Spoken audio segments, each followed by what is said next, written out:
The Beyond the Fame podcast is fed by Lido Pizza. Lido Pizza never cuts corners. For menu and locations, visit LidoPizza.com. And of course, this podcast would not be possible without our longtime title sponsor, the Hollywood Casino at Charlestown Races in West Virginia. Upcoming featured entertainment includes comedian Michael Blaustein on July 25th. Details and tickets at HollywoodCasinoCharlestown.com. Must be 21 to enter the casino floor and attend a show. Gambling problem? Call 1-800-GAMBLER.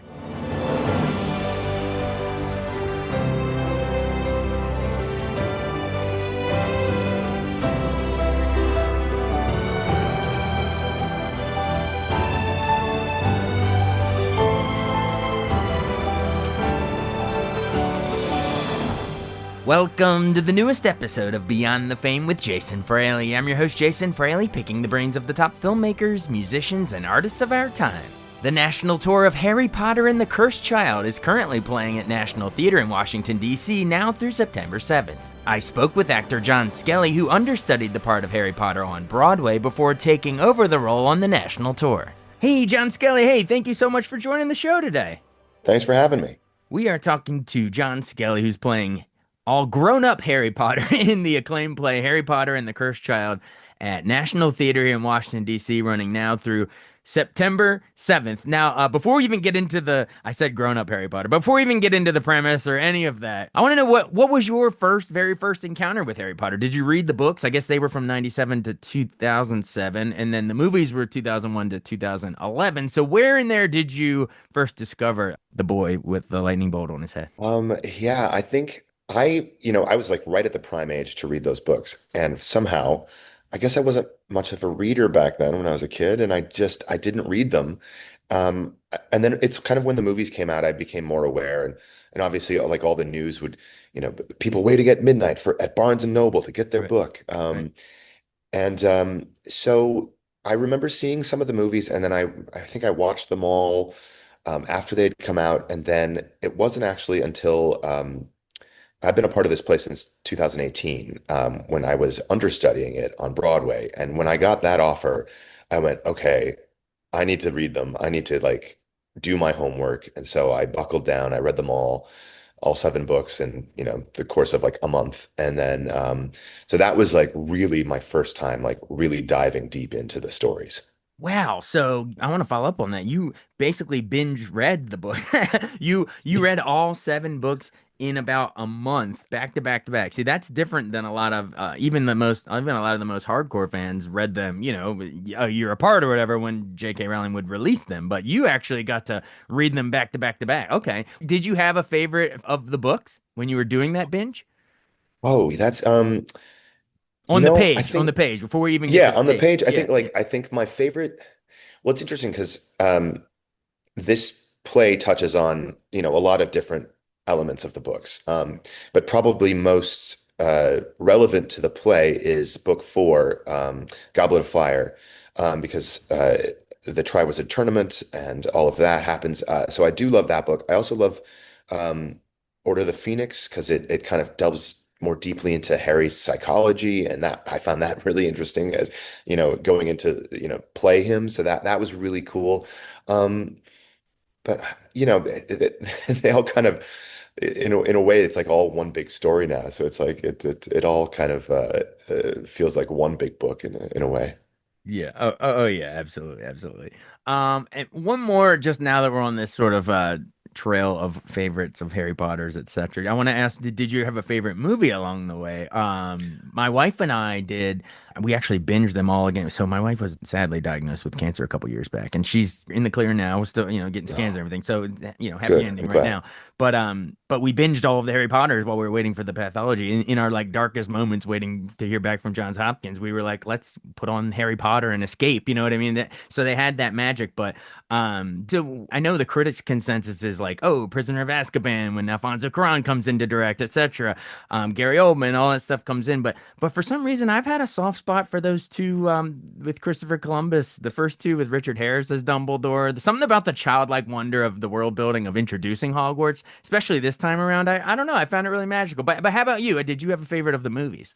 Yeah, I mean, I think I mean, I do agree. Like Alfonso Cuarón, like does something really special with the world, and that story makes such a great movie because of the time travel and the way it's kind of presented and Yeah. the kind of twist to the end. But I do agree. I think that those first two movies really do have this magic quality, and bringing in Chris Columbus, it does feel like, I mean, the same way like I go back and watch Home Alone or something, and Yeah, that or it just Mrs. has Doubtfire. that. He had a run. He had a Yes, run there. he's incredible. And so yeah, you know, I yeah, I think I agree with you. Like I do have a soft spot for those first two as well, especially the first one. I mean, Richard Yeah. Harris is so great. I mean, they're all. I mean, the cast that they got is just incredible. And so yeah, it's just like going back and watching them again, and it does hold that magic place of it, this feeling like you can escape into this other world, and that's really what is special about them. I think so too, yeah, it's almost hard to imagine because they're parts of our pop culture now, all of the actors. But like, if something about watching them as kids, and it's the first time we met Daniel Radcliffe or Rupert Grint or Emma Watson or all, and then the original Dumbledore, and the first time you meet Hagrid, like platform 9 3/4 or whatever. It's like you get the ordinary world of Harry, and then we whisk off to Hogwarts, and I don't know, something about that first one. Maybe it's because I just remember seeing it in the theaters. I guess I was in high school, but I don't know. It could be a bias in that regard, but it's still magical to me. I love going back and watch that first one. All right, without further ado, let's dive into the stage show a little bit. We tackled the books and the movies. So this technically, you said you were understudying on Broadway. So I guess the play premiered on London's West End in 2016. I think it had like a record 11 Olivier nominations, a record 9 wins. So it was the talk of the town in London. And then so it came to Broadway in 2018. It earned 10 Tony nominations, winning six, including Best Play. So I was gonna ask if you saw it, but it sounds like you were in it. So yeah, how did you hear about it? Had you heard the buzz about it being on the West End? And then when it came to the States, you said I got to audition for this thing.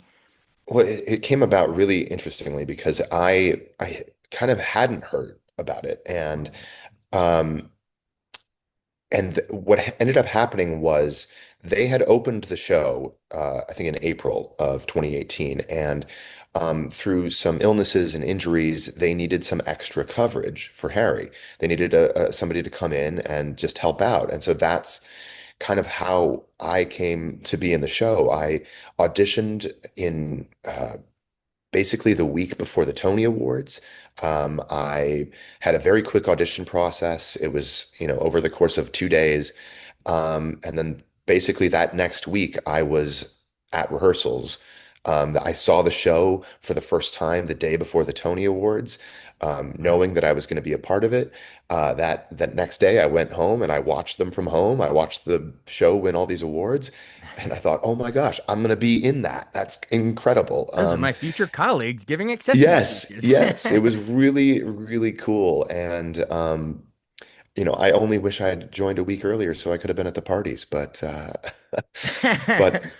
but yeah, That's it was great. it So was so you that saw it was for a the really great. first time the night before the Tonys, knowing you were going to then be in it as it won all those awards. And then so you understudy for Harry on Broadway, and then you take over the role in San Francisco a couple years later. Remind us. Yeah, that's right. Yeah, I understudied that first year on Broadway, a few roles, Harry kind of primarily, and then we opened the show in San Francisco in 2019. And then, of course, shut down because of the pandemic. Mhm. Came back in 2021, 22. And then I've had a couple years away from it. And then the opportunity to go on tour with it came along. And uh, it was just too exciting to pass up. It used to be in two different parts. So it used to be a two-part play, which it still is in London. If you want to see it that way, you can go to London and see it, kind of its a longer version. Hmm. And then after the pandemic, the director John Tiffany and the producers and the writer Jack Thorne, who wrote Adolescence. If you haven't seen it on Netflix, it's incredible. Oh my God, we Um, watched it. The whole thing is filmed it's like 4 episodes, all in one long single take each episode. yes, Powerful, it's amazing. so How did the good. actors even like if they mess up once, they have to take? All right, back to one, everybody. It blew me away. But anyway, all right, I Yeah. didn't realize it was the same writer of Adolescence wrote this Cursed Child, Harry Potter and Cursed Child. That's awesome. Yeah, yeah, really cool. So they decided to make it into one part after the pandemic, kind of make it more accessible for families and people to see it. And that version ran about 3.5 hours. And really to make it feasible to go on tour. And I think, again, just to make it more accessible for people to see it. And we have it now down to about a 3 hour experience, which I think is a great length. It feels like you get to take the whole story in. It doesn't feel like you're missing anything. It really is, I think, in my mind, the best version of this play that we can do. And Absolutely. and And so so yeah, this is that's the been the North tour. American tour. So this whittled down 3 hour version. I assume there's still an intermission in there, right? But this whittled Yes. down 3 hour version is perfect to take on the road. So this North American tour opened in Chicago last September. Then it hit LA in February. And now DC here, where you are now at National Theater, we're just the third stop on this tour. So we're one of the first few cities, I guess. Well, yeah, I guess one of the first three cities on this tour to get to see it. So how's it been going so far in National Theater? That's a historic spot, man. You know, West Side Story started there. I know it's been great. It's really exciting. I mean, it's been really fun because we were in Chicago for about 5 months. We were in LA for 4 months. Now we're here for a couple of months, and it's just been, I mean, so exciting both to see the country and to get to experience all these different audiences. And now to be here in our nation's capital and in this historic theater, it's really exciting.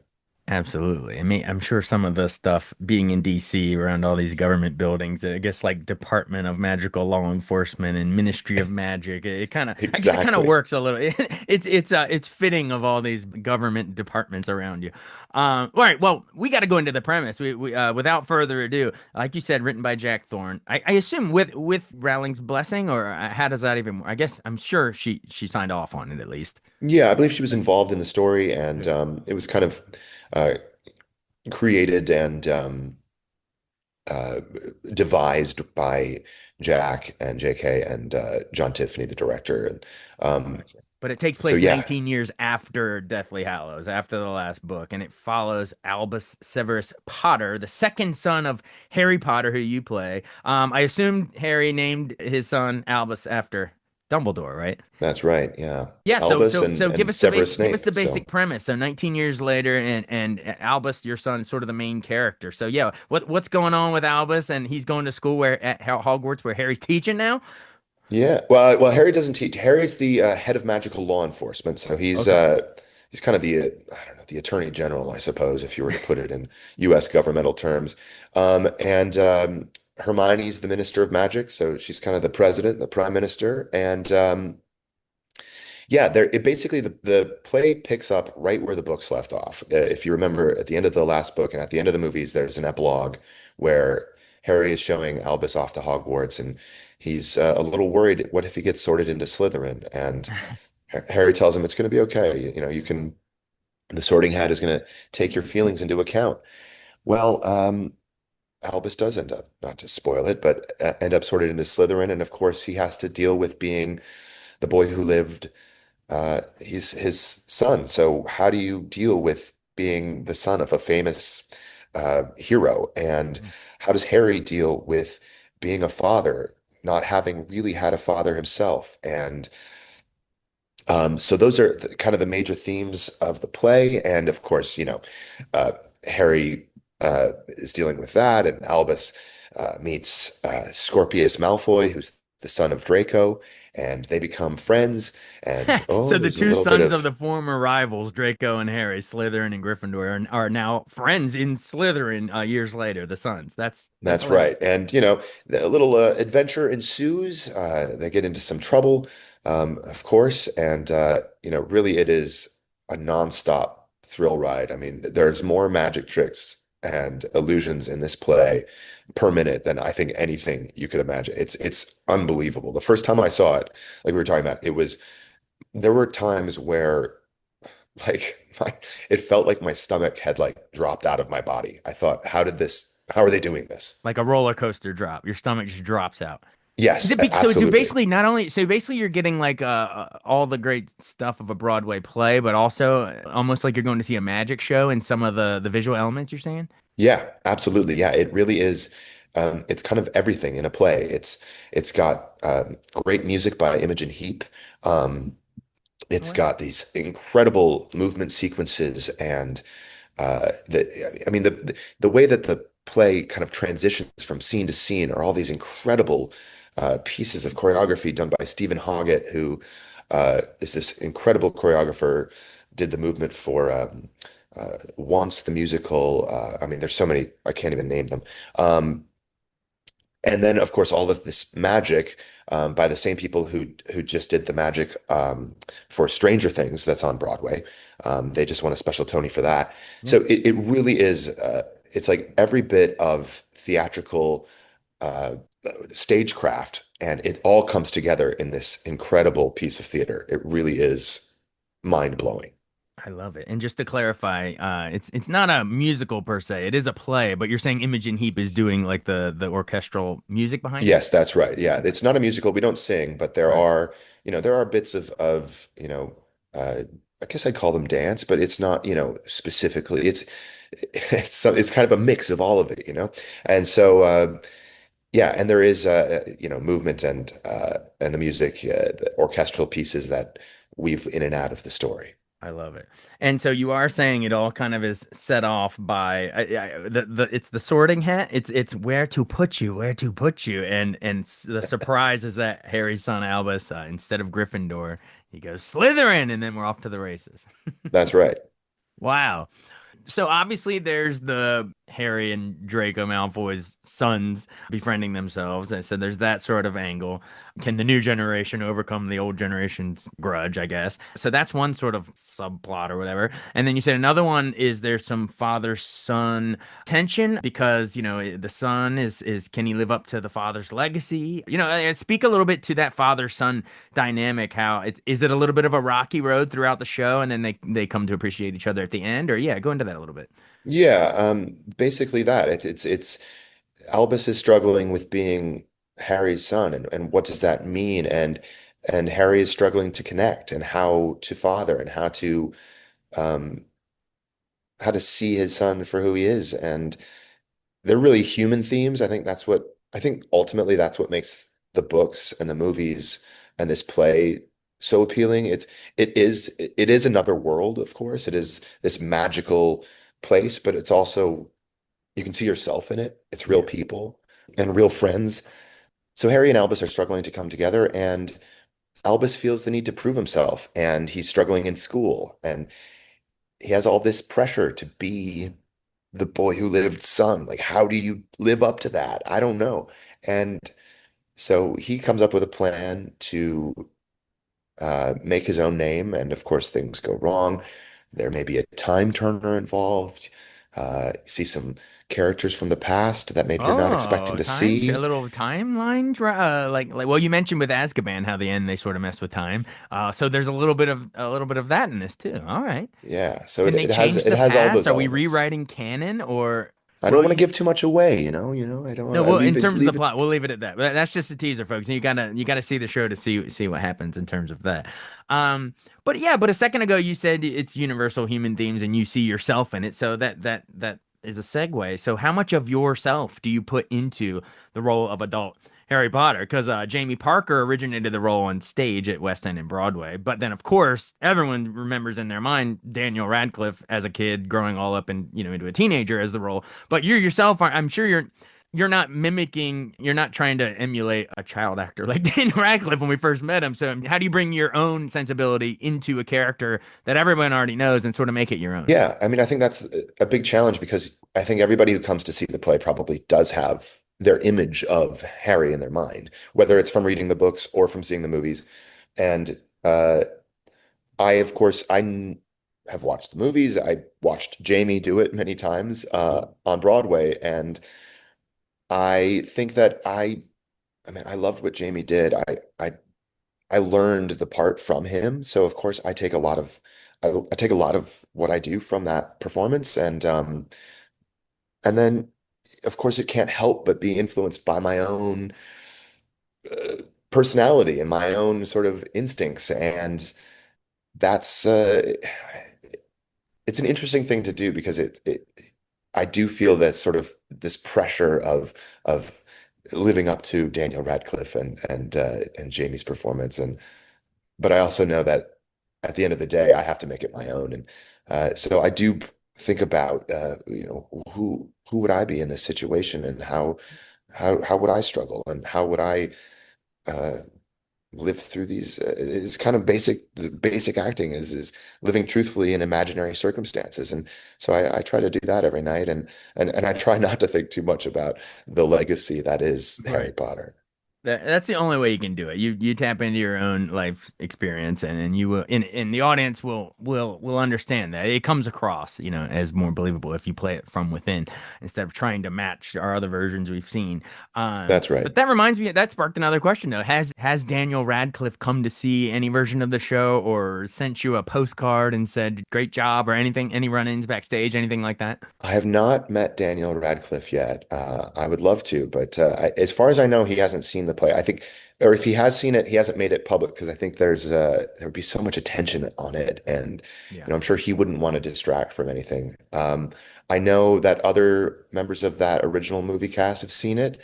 Um, Tom Felton came and saw us in Los Angeles, the original Draco from the movies. Nice. So that was really exciting to see him and meet him, and yeah, that's been really fun. You met the actual Draco, who in those original movies, man, he was like the original King Joffrey, man. He was a little shit.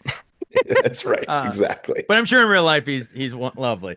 Nice to meet. All right, well, praise your co-stars a little bit. So obviously you're playing adult Harry Potter, but who is your son Albus? Who plays him? That's Emmett Smith, not to be confused with the football player. I was gonna say not the Dallas Cowboy. Oh yeah, Troy Aikman is Hagrid. No. That's right. No. All right.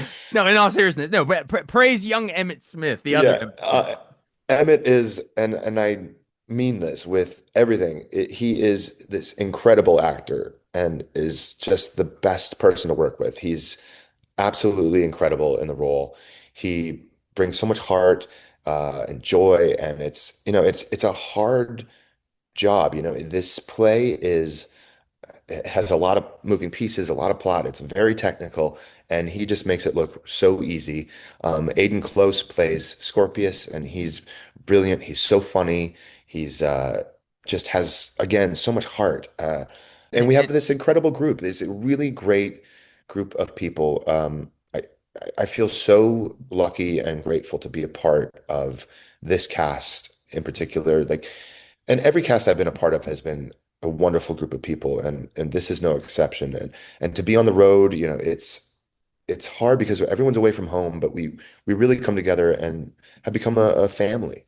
oh, absolutely. And you're saying touring all the towns and all the times that Albus probably walks across the stage left, stage right. Emmett Smith is just padding that rushing record I'm kidding. But no, in all seriousness, who else is in the show? Who plays grown up Ron Weasley, grown up Hermione Granger? Dote on some of your other co-stars. Yeah, we've got Matt Harrington plays Ron, and he's fabulous. He actually just joined the show with us recently, so he's fantastic. We have Alexis Gordon is playing Hermione, and she's wonderful. Trish Lindstrom is playing Ginny, my wife, and Ron's sister, of course. Um, and it's fun because a lot of us have come to the show through some of us are new and some of us have done it in other versions. And so it's fun to come together and create this version of the play. Trish did it in Toronto along with Caleb Alexander, who plays the Sorting Hat. He was also in Toronto. A couple of the members of the ensemble uh, were in Toronto. There's some members of the cast who have done it in San Francisco or on Broadway, and all coming together, and then a bunch of new people who have created this show together. And I'm really lucky to say that my wife, Maren Searle, is also in the play. She plays the trolley witch, giving out the sweets to the kids on the trolley, Oh, on the nice, train, rather. So nice. that's been a really great addition to this time doing the show for me personally, You get to because tour the country with your wife. That you can't beat that. That's yeah, fantastic. yeah. That's fantastic. So she plays the trolley witch, and you play Harry Potter, and so every night, even backstage, do you get to? I mean, I'm sure you're just thinking about your next part and your next line. You have to go back out on stage, but are there ever moments backstage where some good husband wife moments where you get to share a glance, even if it's unspoken, and be like, "Wow, we're both doing what we love, and we get to tour the country together." Yeah, there are, and it is it is every day kind of I get to pinch myself and think, I can't believe this is real because Yeah. we met doing a play in 2008 and we have not worked together since. Um, and so it is I just feel really lucky to be able to have that experience with her. And I see her every day and she's all done up in her old age makeup and I think, oh, well, this is the look into my future. This is great. So a friend of ours once said, "In the end, we're all just bags of wrinkles. So which bags of wrinkle do you want to spend on the front porch on the rocking chair in your old age? That's what you should go for." That's right. What was the play you met in? Do you mind me asking? Now we're Yeah. tangenting, but just curious. Oh yeah. We met doing A Christmas Carol at the Guthrie in Really? Minneapolis. Yeah, and so Is that where you're from, um, Minneapolis? yeah, originally I grew up in Eden Prairie, Minnesota, and she grew up in Hopkins, Minnesota, and we met in Minneapolis. And then we moved to New York in 2014, and this has been our journey since. Yeah.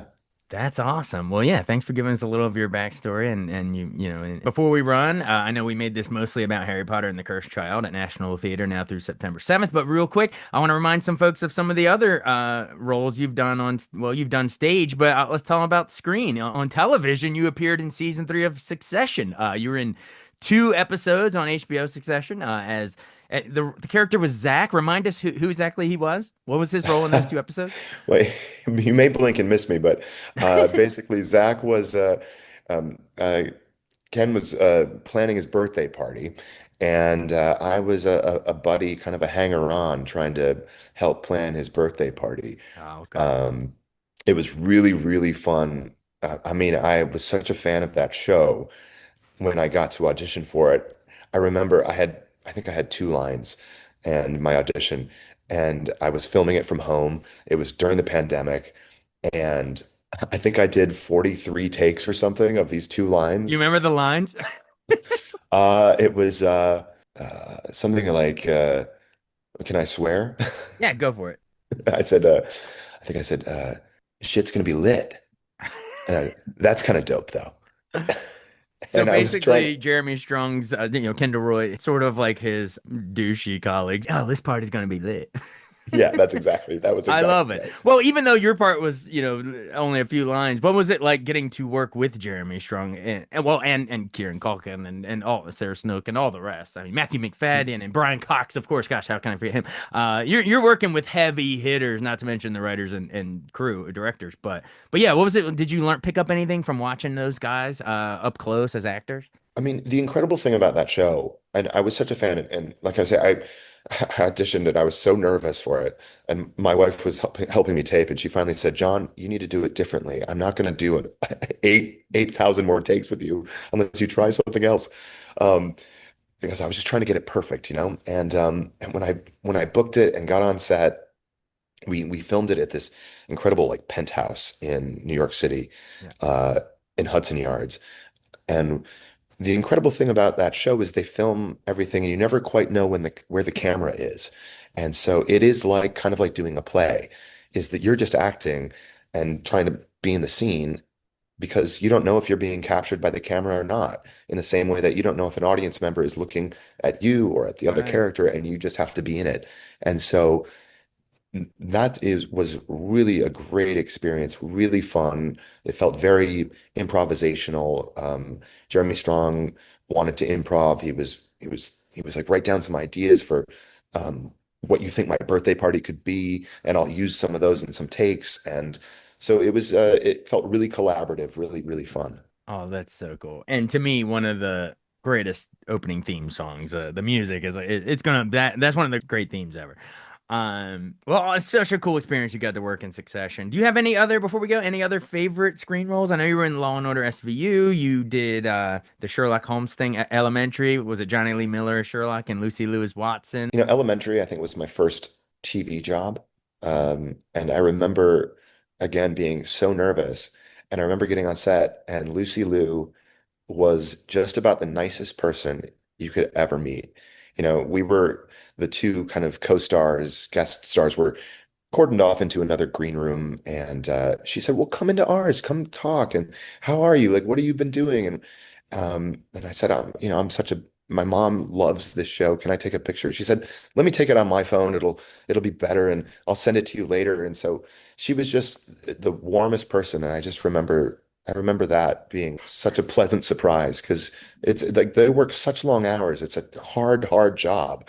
You know, as much as you think, oh, what a glamorous job. It's like they're working Yeah. 12, 15-hour days on set, running around, learning all these lines every day. And so to have that experience was really what a great first experience. So you were pleasantly surprised when Lucy Liu is so welcoming to you because you're probably thinking in your mind, you're thinking of like the Kill Bill scene or something. You're expecting her to say, Exactly. "Now, if any of you sons of blanks got anything else to say, now's the bleeping time." And instead, she's like, "Hey, how you doing?" Exactly. Exactly. That's awesome. What else? I think we've covered a lot.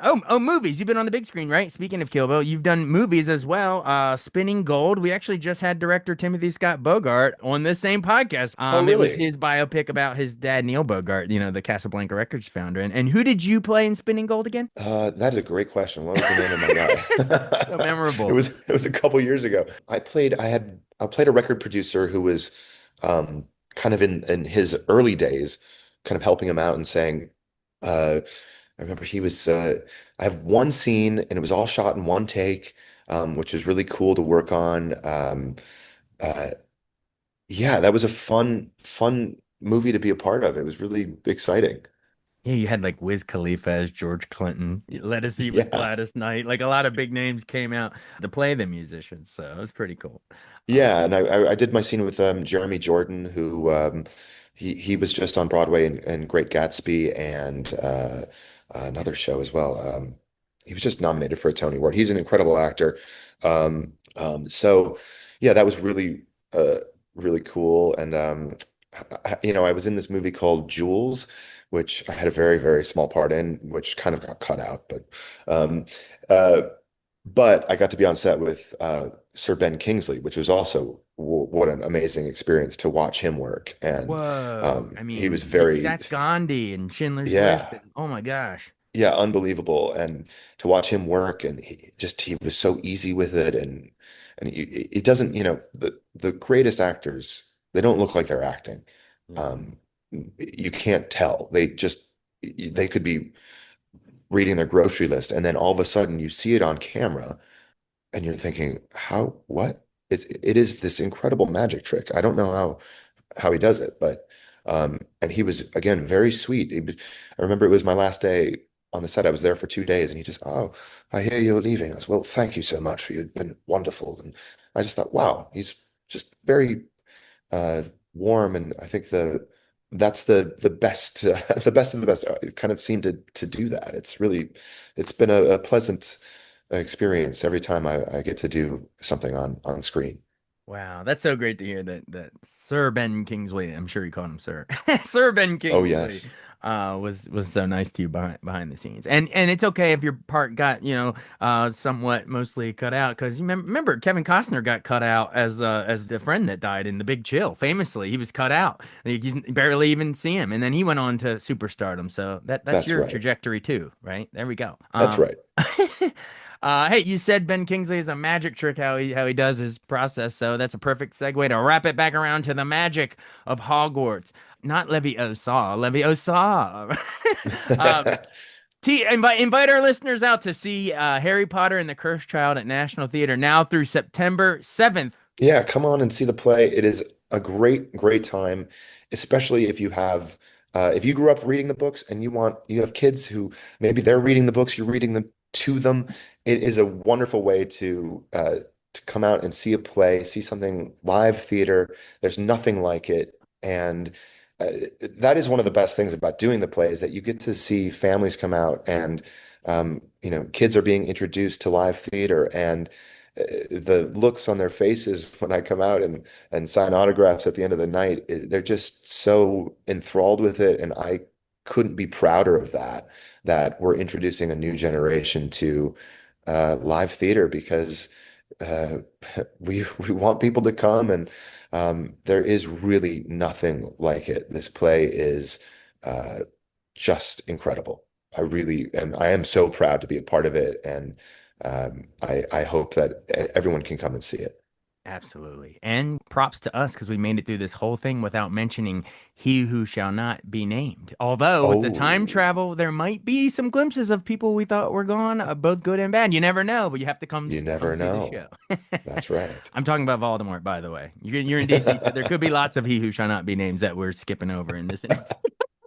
But Very good point. hey, we'll leave it at that. Hey, John Skelly, thank you so much. This was so much fun. My pleasure. Thanks for having me. All right, see you, Harry Potter. All Get right, on see your you later. Nimbus 2000 and go flying. There's a Quidditch match or something. We gotta let you run. All right. All I'll right, see see you you, buddy. later. See ya. Bye.